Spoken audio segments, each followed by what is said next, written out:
Good evening, this is Pineleaf Needles, and welcome to LOTRO Players News, where we take a look at the latest news in LOTRO, and here at LOTRO Players. Tonight we have Andang, Hey, everybody. Ethelros, Hello. and Draculetta. Greetings, everyone. And our big news for tonight is Sapiens is now taking on a challenge to all the servers to take the hobbits to Isengard.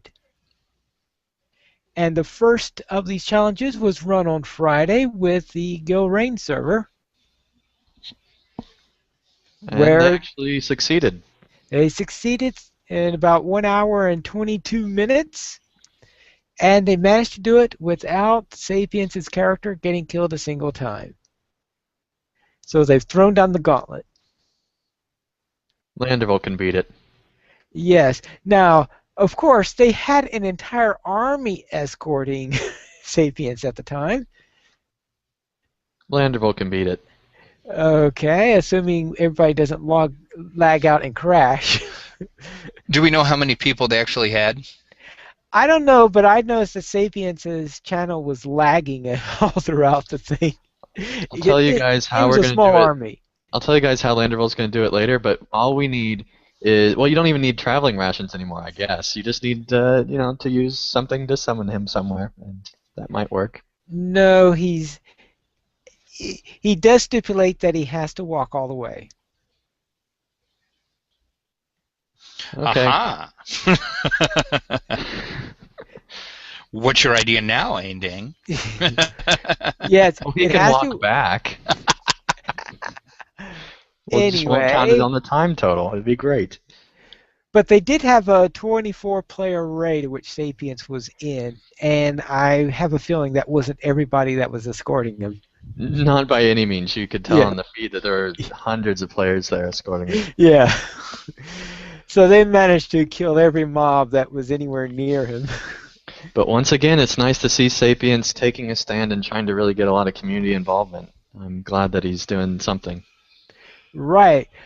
So keep track of the forums and wherever places you like to follow things happening in LOTRO, and perhaps your server forums, especially where you can go out and have an opportunity to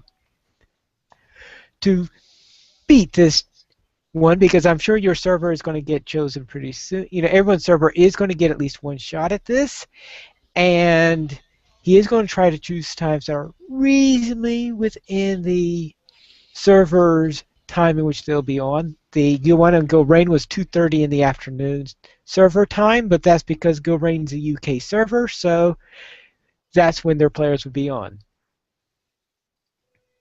Any other thoughts on this before we go into the store sales? Just keep it up, Sapiens. Keep trying to get community involvement. It's great to see it. Yes, and let's see whether I would say that the winner will have to be either Landreval, Winfola, or Arkenstone. Nah, it'll be one of the German servers. It'll be Brandywine. Randy.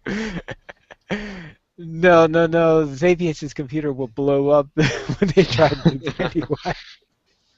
Don't underestimate German efficiency. Well, yes, I guess you do have a point with the Germans and their efficiency.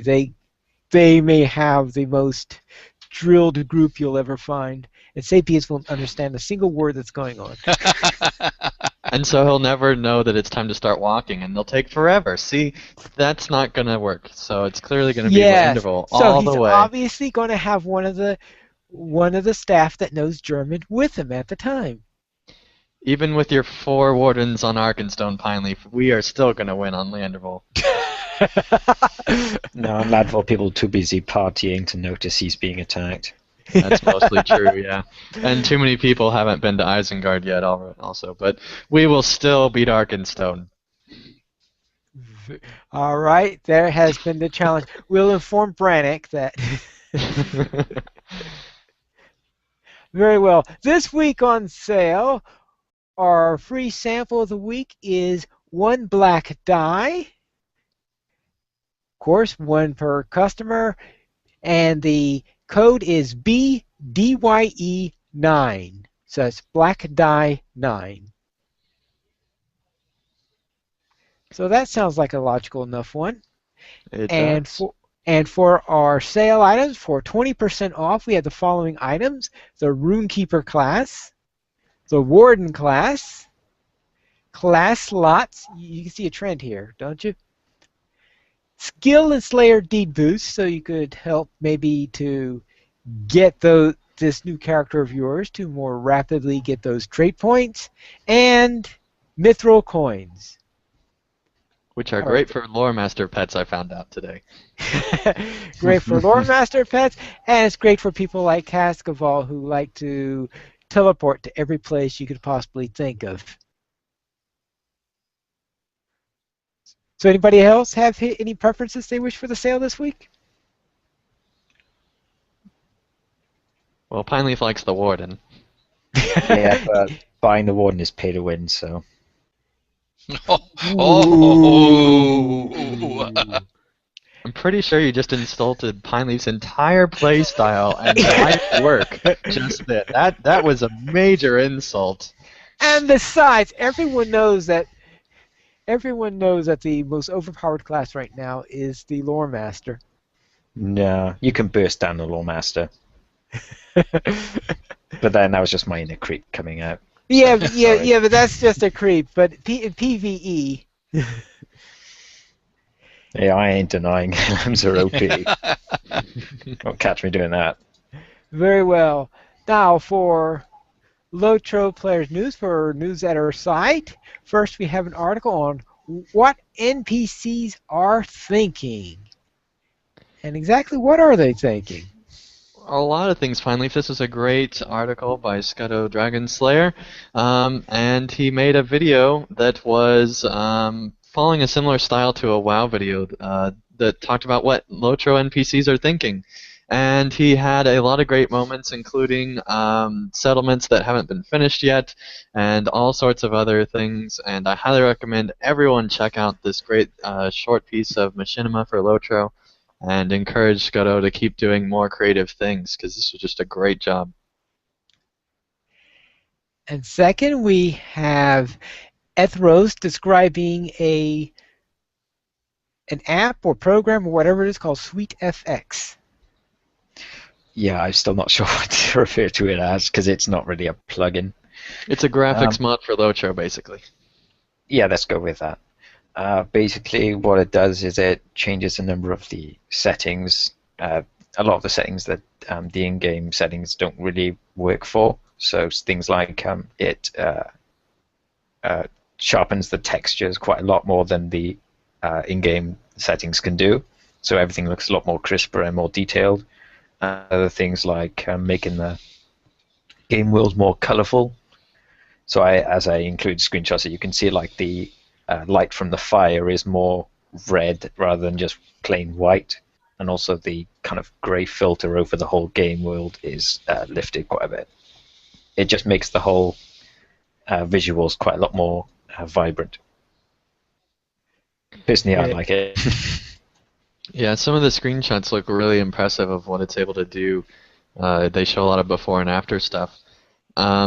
And I would have to say that I actually use this similar type of method of switching around LOTRO shots for my video thumbnails that I use for like my Helm's Deep playthrough and stuff like that. So I've been pushing for this type of a change to LOTRO as a whole for a long time, and it's great to see a graphics mod do this. Mm-hmm. Very well. And Ethros also gave us some snippets from the developers. Yeah, I'm on a roll today. Yeah. Yeah, most of the posts for this week were by Ginger. I think that's how you pronounce it. He does the Hunter, Runekeeper, and Champion classes as well as PvP. Mostly just referring to the 3 classes he does. He just posted so much this week, I couldn't really list the stuff he's talked about. So I've put the link for each thread, for each class, and various stuff he talked about is in there. I don't really have any experience with any of those, so I can't tell if what he's saying is good or not. But he has been communicating, talking, looking at people's suggestions, responding to questions they have. In general, it's just good communication. Right, which is a nice step. Yeah, and if you look in the forums on the dev tracker, it's pretty much every single dev track note has Jinjay somewhere on there. It's pretty amazing Yeah. how much interaction there was this week. It's pretty awesome. Yeah. There were also a couple of other posts by RockX, we know, and Verizol too, talking about various stuff coming with 12.2. Right, which should be right around the corner. Which should be later on in the month. I expect that to be in about 10 days or so. Yep. And real quick, a question for Tharos about the graphics mod. Blackjack from the chat asks, does it help computers that are 5 years old? So I think that's more of a, will it help compute? Like, can you use this mod for old computers? My computer isn't particularly great. I think if your computer is really old, some of the settings will it'll lag it way too much to be usable. It requires tinkering around, but it should work for any computer that can run LOTRO. You should at least be able to set it up and then tinker with it yourself. All right, awesome. All right, very well. And finally, I just wish to remind everyone that next weekend will be Winterstock, which is going to be the longest musical festival in the history of LOTRO. While Weatherstock is a brief 6 hours, the Winterstock is going to be much longer, and that's going to span 4 days and about 6-hour sessions in each of the day. And what they're going to do is give each band a full hour to play. Which is just ridiculous. Right. This is going to be so awesome of an event and definitely break a lot of records, I think, and all sorts of things for LOTRO. But we'll see what happens. It's very exciting to see Weatherstock expand into other markets, I guess you could say. And I've been told that this is going to be at the Silver Deep Mine. Silver Deep Mine, which is near Thorns Hall. So go to the nice beginner area for the dwarves and head over to the Silver Deep Mines. And just don't run into any goblins while you head there. All right. Now, even though Brax is not here tonight, he did have a pick. LOTRO, did you know what to do if you get hacked? And I would like to preface this a little bit with a disclaimer, I guess, that this is a fairly serious matter, and Brax actually got hacked this week, and so it's hard to see one of our own get hacked and actually have to deal with this issue, but it's great that he's actually using his pick of the week this week to discuss it. So, Thoros, I think he appointed you to talk about this, so I'll go ahead and hand it over. Great.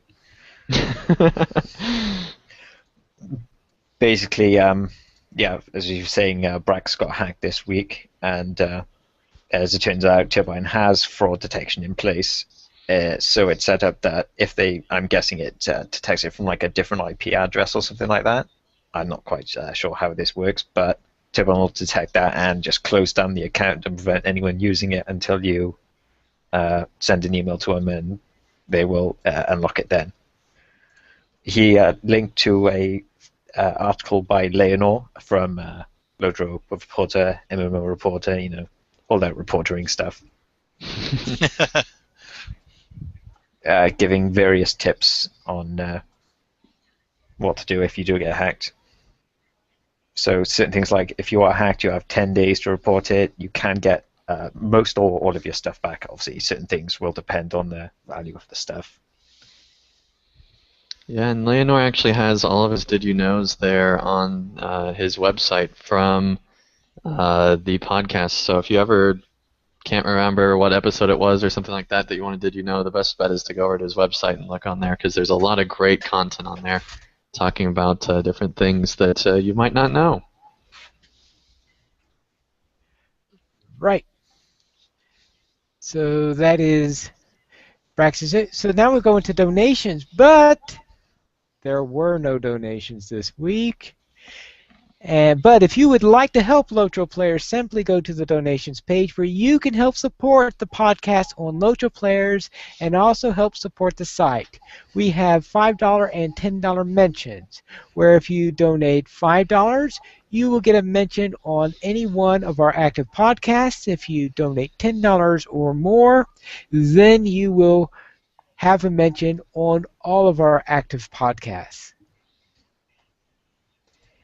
And now for feedback. There were no reviews this week, but we do have 2 emails, and the first one from Kazrin. All right, and just a quick disclaimer, we decided that as fun as it is to hear Pineleaf's voice throughout almost the entire episode, it does need a break every now and then, just so that he can keep those precious moments for when he does speak. And so what we decided yeah, I can't keep a straight face with that. But Glad I'm not the only one. but what we did decide to do was to just allow for different people to read. So basically, Pineleaf will, either before the show or during the show or something like that, pick someone to read through the emails. He will still read poems, though.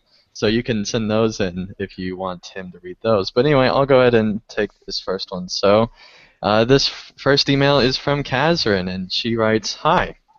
I thought there would be there would be a place on the forums to post, but I couldn't find it. Perhaps it's the outdated browser I'm using. After listening to your HD podcast, I'm assuming that's the HD review podcast, I wanted to say some things about epic battles. First of all, doing it 2-man is considered solo, so it will qualify you to do the 6 or 3-man for that area. The engineer skill line is great and my favorite, but it's best to also run an officer line as well. By rank 3 in engineer, you can disassemble barricades in useless places and put them down wherever you need them. You can also have tripwires by then, which not only trip the enemy, but stun them. When you first start the dike, this is terrible. Finally should have read this.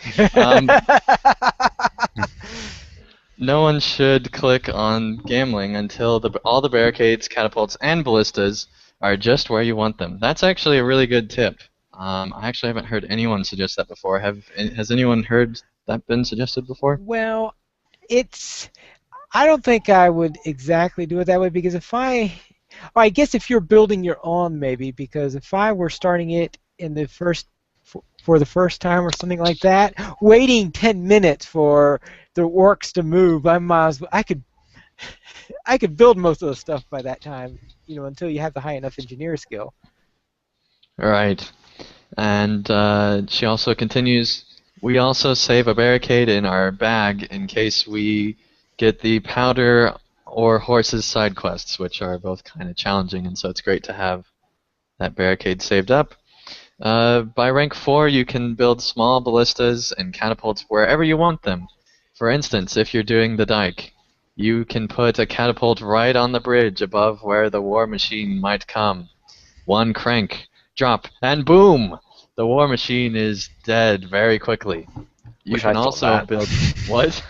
Wish I thought that, because when we were doing the run, I couldn't think of how to destroy the war machine. That's actually really good advice. I still haven't figured that out, well, at least until I read this letter. That's right, yeah. Lots of good advice here. You can also build small ballistas at the top of the inner culvert on the west to strike down the enemy as they race to attack your tower. And with a few barricades and tripwires to slow them down, none even get around the corner there. It's also good to build a ballista right where the spiders come out in the glittering caves. Barricade the bottleneck there, tripwire it, and then pile up and are stunned. You shoot once with the ballista and kill 3 to 5 in one shot, while your tank goes after the cocoons and the boss spider. The deep encoom is pretty easy with the huge number of barricades they give you, as well as Jack, your things in the way. Catapults and ballistas. Sorry. There's a world of a difference. You do need someone, an officer, to give orders to troops, especially in the dike and caves where you can run off on side quests, so the soldiers you've just abandoned don't die while you're gone. By Tier 3, as I mentioned above, it's a whole new ballgame, but it's still the most fun as a 6-man on the dike. Using your barricades, tripwires, and someone who can command the troops will get you triple platinums. It takes a little strategy, and you must always keep those banners healed up, which your healing classes can do much faster than your engineers, which myself and the Thoros found out for sure going through the beta and all that stuff. Hold on, you mean you can heal a banner with a healing skill? Yeah, I've known that for ages. Anything good. that has the healing bar on it pretty much can be healed. Personification Pineleaf. Personification. Right. Right. Due to bugs, the cave is my least favorite, but my friend and I can actually triple platinum there once. My friend and I actually got a triple platinum there once, shocking the both of us. We have yet to do that a second time. The one thing I like least favorite about the epics is the lack of maps, especially in the caves. Until I'd done it about 8 times, I had no idea where I was going or how I would get there. Maps would be a big help. I had many more things to share with you, but I'm at work now and can't go back and listen. Thanks for the podcast, Kazrin. All right. That could make almost an entire episode. That could, and it's great that we had almost no news this week, so we had plenty of room for this extremely long email. Thank you so much, Kazrin. It was probably a lot better if someone else read it, but you're welcome anyway for reading it on the show. All right, Pineleaf. I believe the second email is addressed only to you, and the Daic completely forgot the rest of us. And, we can just skip over this email if you don't want to read it, Pineleaf. No, we'll read it. But Pineleaf, he didn't reference any of the rest of us, so clearly it's just a personal letter between you and him. I mean, no, I'm just giving you a hard time. We're going to go ahead and let Pineleaf read this because it's an awesome email.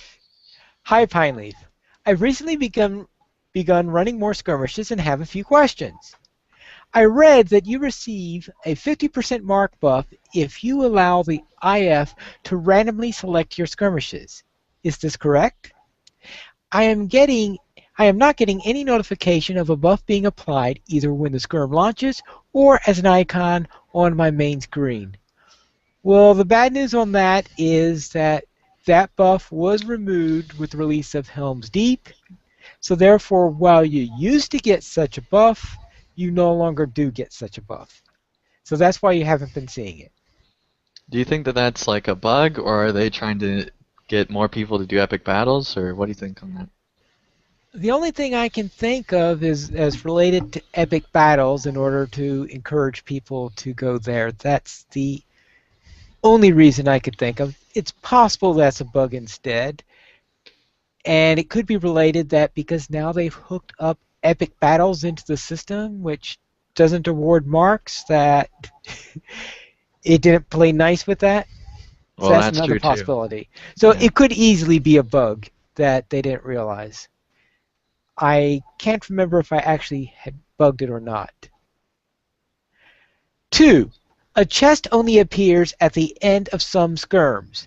Should there be one at the end of all of them if the skirm is completed successfully? There are some skirmishes where you are supposed to loot a chest, and there are others where you're supposed to loot a body. The general guideline is that if it's an offensive skirmish, you're probably going to be looting a chest. If it's a defensive skirmish, you're probably going to be looting a body. I think there might be 1 or 2 exceptions on that matter, but that's the general rule.